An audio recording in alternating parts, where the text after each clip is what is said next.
Hi there, I'm Christine Dunbar with SpeechModification.com, and this is my Smart American Accent training. Welcome to our Friday live question and answer class. I'm glad you're here today. We're going to be talking about an important topic for being well understood and communicating clearly in American English, and that is consonant clusters at the ends of words. So this is when a word has several sounds at the end. For example, on the word words, we have the d, and z sound all at the end. So we're going to talk a little bit about the types of errors you might have on these types of words, how you can correct them, how to practice. And then specifically, we're going to be talking about past tense verbs and the sounds at the ends of those verbs. The reason this is important is that we contain a lot of grammatical information at the ends of the word. And so you might be making an error in pronunciation, and it makes it sound like you're making a grammatical mistake, when really your English is perfect. You just have a pronunciation difference because of your accent. So we want to make sure that you're aware of this and you can clear it up. As always with our Friday classes, I will be taking your questions. Please feel free to ask them at any time in chat, and I will respond. I'll take breaks and look for your questions and respond. So let's talk a little bit about this common error pattern. When we have multiple consonants at the end of a word, we can have a tendency to leave some of them off or to incorrectly pronounce those. For example, if you have a tendency to devoice sounds, like perhaps your Z sound sounds like an S, or your D sound sounds like a T, then you'll do that even more so when there's multiple consonants. The problem is, as I mentioned before, that we contain a lot of grammatical information there. So for example, think about the word move and moves and moved, or live and lives and lived. If I'm not saying those sounds clearly at the end of those verbs, you don't know which tense of the verb I'm using. Same thing for plurals, possessives. Lots of grammatical information is carried there. So how to practice for improving this problem? You want to build the word, practice on single consonants at the end, and then add additional consonants. So for example, here's a difficult word for many people, the word text. When I write the letters of the word text, it's spelled with 4 letters, T-E-X-T, but it has more than 4 sounds. So my sounds in text are the T sound, the vowel E, the K sound, the S sound, and the T sound. So in this word, the letter X says X, K and S. And so if I have difficulty saying the word text, I want to start by saying the first part of the word. So I'm just going to try tech. Tech. Same as this, like I work in tech. Then I'll add tex. So I'll try tech, tex, tex. I might have to go slowly to get both that K and S sound on. Once I can say tech and tex, I'm going to try text. So I have to sequence the K, the S, and the T. I can try those just by themselves. Kst, kst. And I can also try it with the word text. Even more difficult, plural, texts. Then I have to say t, e, k, s, t, s. So 3 unvoiced consonants there in the end. K, s, t, s, k, s. Very difficult. Many Americans struggle saying a word like texts as well. They may tend to leave out some of the sounds. Again, you really want to just try to build from the beginning. If you can say tech, then you can add the S, tex, then add the T, text. Eventually, you might get to texts. I do have a video just specifically about text and texts and how to pronounce it, and that walks you through those details. You can find that by going to my channel page, Speech Modification Seattle, and using the search box, typing in the word that you're looking for. That will work for any word you have difficulty pronouncing. If I have a video for you, it will come up. If you don't find a video, you can make a comment on any of my videos, and I will make you a video to help explain what's going on for those difficult words for you. We have a couple questions. about how to pronounce words like serious and seriously. The pronunciation of the OUS, because sometimes I hear the schwa sound and sometimes I hear the I sound, like in the word sit. Are there two sounds? So serious, serious. Basically, what you're noticing, it's a very good observation, is that at the end of that word, the OUS tends to be a reduced vowel sound. So when I'm saying the word serious, I do have two vowels there at the end. First, I have the E. So I have I'm trying to figure out what vowel I have there. Probably I, seer, E, us. So like this. Seer, E, us. And what you're hearing is that there is an E and a schwa, and that the IOUS is multiple consonants, multiple vowels. Your question was mostly about this, whether it's schwa or vowel I. And when we have a reduced vowel in a word, it's often either one of these. So for example, in the word between, this first vowel is vowel I, between. And what's important is that it's reduced because it's a short syllable, between. The clear vowel is here on the long syllable. Similarly, the word above, short, long. Here's the clear vowel on of, and this one is vowel schwa. So those are our two typical vowels for a reduced vowel. So an unstressed syllable will often have that. So serious or serious, I think both pronunciations are used, and it's very difficult to hear the difference between those two. Use whichever feels most comfortable for you. If you look it up in the dictionary, it'll also tell you, you can look for which symbol they use. They may have both. Sometimes when both pronunciations are possible, they will list both. So again, you're noticing the phenomenon of a reduced vowel being an or an I. Very good question. Thank you. Okay, so back to our conversation about consonant clusters at the ends of words. One thing you can practice, so in addition to building words by adding more sounds at the end, like we did with tech, text, is to practice contrasting words. So for example, if I have trouble with the word cold, that has the two sounds L and D at the end, maybe that has difficulty. Maybe I have difficulty with that. I can practice some contrasting words. So I can try it without the L, coal, and then cold. I can try it without the D, or I can try it without the L, code, cold. That'll just help my brain notice that I need to sequence the L and the D sound together, and that I don't want to let either of these sounds drop off. So it's coal, cold, or code, cold. This one's a little bit easier. This is more like texts for building. This is just something that you want to watch out for. So, one place that these consonant clusters really matter is on past tense words, past tense verbs. So for regular past tense verbs, we add the letters ed to make it past tense. So for example, stop, stopped, like, liked, etc. And that ed actually can say three different things. I just published a video about this morning, and I'll give you the link for that here shortly so you can check it out. But here's what you need to know. If the word ends with a voiceless, if the verb ends with a voiceless sound, and those sounds would be the K sound, the P sound, S, SH, CH, or F, then the ED is going to say T.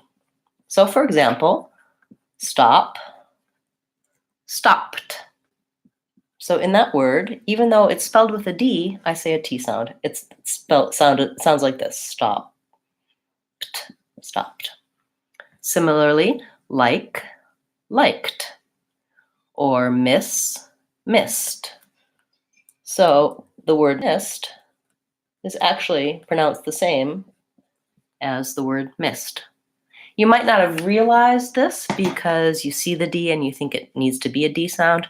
Most likely you're saying and pronouncing these words like stopped, liked, missed correctly. The only issue is that sometimes you might be letting that T drop off. So your missed might sound more like miss. Your stopped might sound more like stop. So make sure that you make both sounds at the end. All right, I'm going to stop there and come back to the other things that ED can say because I'm going to take Habib's question. And he says, how can we pronounce could? Good question. So we were talking about cold. Could is a word, an LD word where we don't actually say the L. So it has this vowel,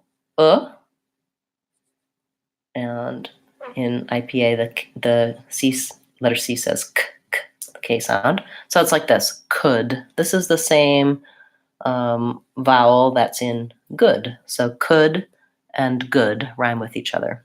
Could, no L. Learned. We have another question about saying learned, and we'll talk about that next. So for most of the time, the letters ED say the D sound. I'm going to erase the rest of this so it doesn't get too cluttered here for you. So most of the time, for most verbs, when I add ED to make it past tense, it just says D. So for example, move, moved, earn, earned, learn, learned. That was our question. Cause, caused. Anytime my verb ends with a voiced sound or a vowel sound, which is most verbs, most words, then I end with the D sound. So what you want to watch out for here is that I don't want to say moved. The E is silent. I just say moved. I don't want to say caused. No vowel sound there. Caused. And learned, yeah, that's a hard one. Learned sounds like learned. In that word, you're moving from the L in the front to the tight and back to the N in the front to the D in the front. So it's tricky. But we can try building it just like we did with texts. I'm going to say lure, and then learn, and then learned. Again, challenging. Look at my videos for L and R and combining the L and the R for helping you with that particular word.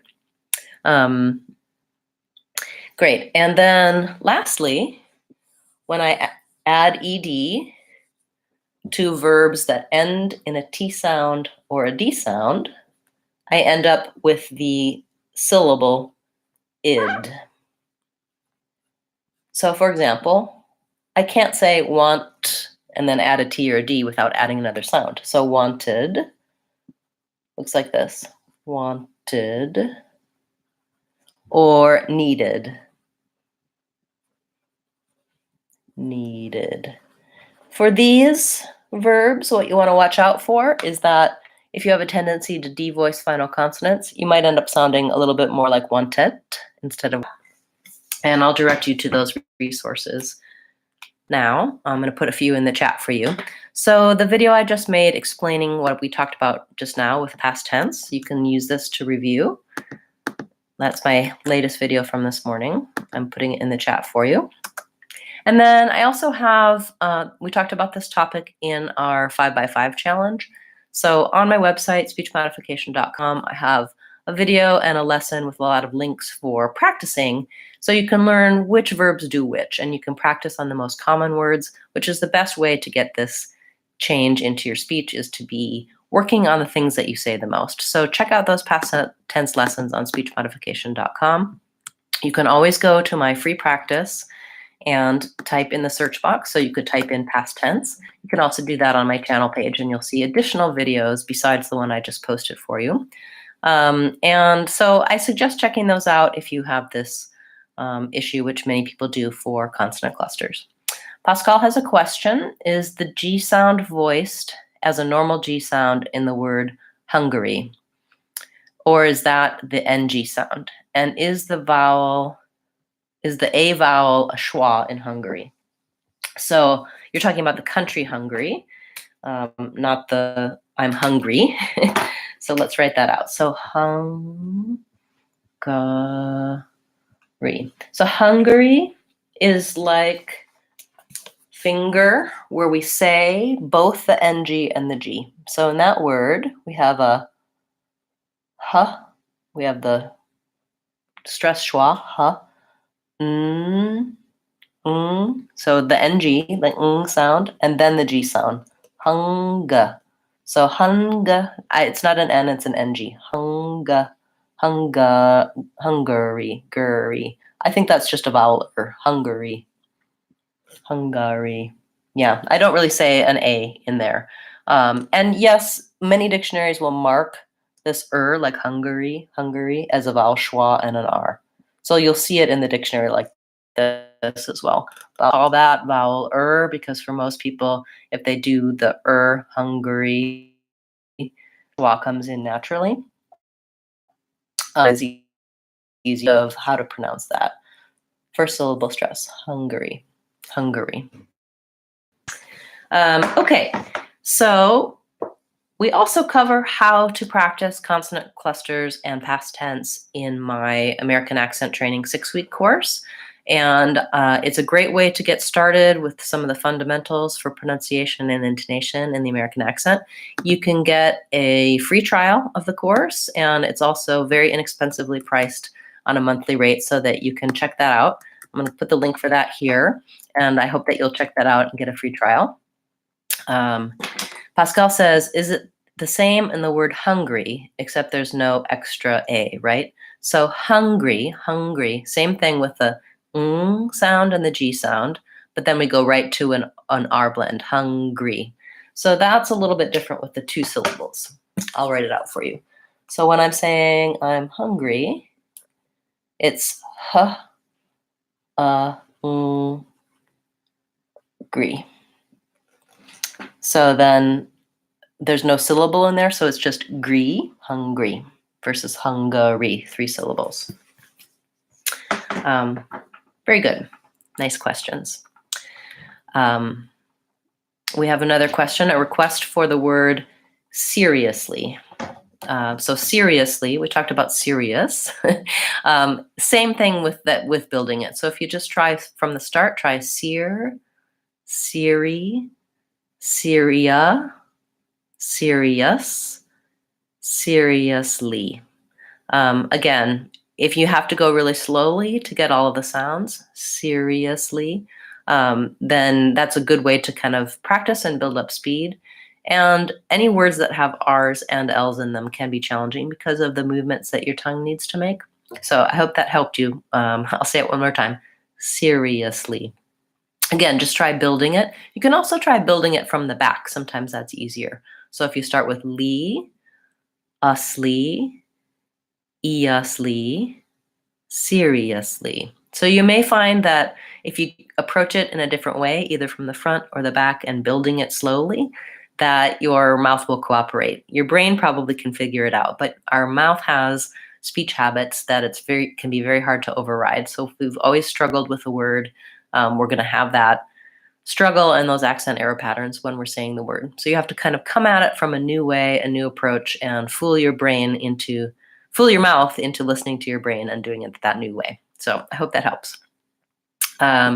Okay, so I also wanted to let you know that I do work with people one-on-one over Skype, so you can get individual training focused on your needs. All of my online courses have a free trial, and there are many, many free practice resources, both here on YouTube on my channel page and on my website, speechmodification.com. So I hope you'll take advantage of those, and you can use the search tools to find what you're looking for. And again, if you're having trouble finding what you're looking for, make a comment on any of my videos or send me an email, and I'll direct you to where you can find that information. I do have some local classes here in the Seattle area starting up soon. So I'll be having a Saturday class in Bellevue starting on October 27th. That's a 6-week class for all levels. It's a great foundation for you, a good starting point for if you're really hoping to make some changes in your personal and professional communication. So I hope you'll join me for that if you're here in the Seattle area. And I have some drop-in classes coming up on Wednesday nights in Bellevue as well. And those, you can come to one, you can come to all of them. We'll be talking about some of the same topics we talk about in our live classes, but you'll be there in person, so you'll get to practice, get my feedback, and get help for your specific questions. All of my local classes you can find in my calendar for local events. That's here on my website. I'll put the link there for you. And let's get to our quick tip. So we always give you a quick tip that you can use right away to start improving your accent. So you can certainly try all the things we talked about earlier in the class for past tense and consonant clusters. But when you're thinking about trying to make sure that you're saying those sounds correctly at the ends of words when you're saying past tense, try saying the verb in present tense and then past tense. And that'll really highlight for you that there's those extra sounds when it's past tense. So for example, I would say, I walk, present tense. I walked, past tense. That one has K, walk, and one has KT, walked. Or for another example, I move, I moved. Now, I'm exaggerating the ends of the words as I'm practicing. I'm making sure that I'm putting all of those sounds on there, and that helps me highlight and notice what's happening for those. Let's try some more. I dance, I danced.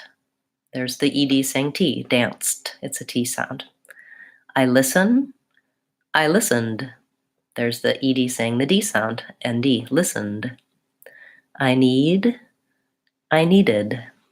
So it's a way to refresh your memory on what's happening for those different ED sounds, to check how they sound. And if you're not sure which one it should do, look up the verb in the dictionary and look to see if it's a voiced or voiceless sound at the end. Or check out those resources I mentioned before on speechmodification.com. I have a list of all of the most commonly used verbs, and so you can find out, does that one say T, does it say D, or does it say ED? As I said in the beginning, most of the time when you see ED at the end of a word, it's going to say D. So moved, lived, named, etc. That's the most common pronunciation for those two letters, and most of the time that's what it does. So watch your final D sounds as you're saying these past tense words. Make sure you don't voice them. You don't want them to sound more like a T.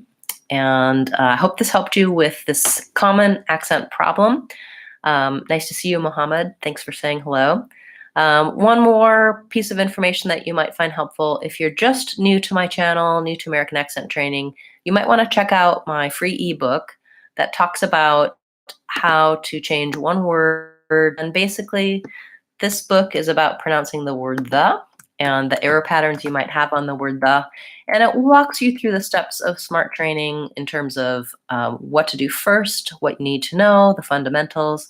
It has videos, diagrams, and links for you with more resources. So it's a great starting point if you're new to this and it seems interesting to you. Go ahead and download that for free. You can use that link. It's on my website, and I hope that that helps you. If you have any more questions, ask them now. Otherwise, I'm going to be signing off for today. We'll be back again next Friday, the same time at noon, Seattle time. And I hope that you can join me for that class and for some of our local classes if you're here in the area, or online if you're not. Remember, I'm Christine Dunbar from speechmodification.com. If you want to sound American, you can do it. speechmodification.com. Bye, guys. Thanks for being here today.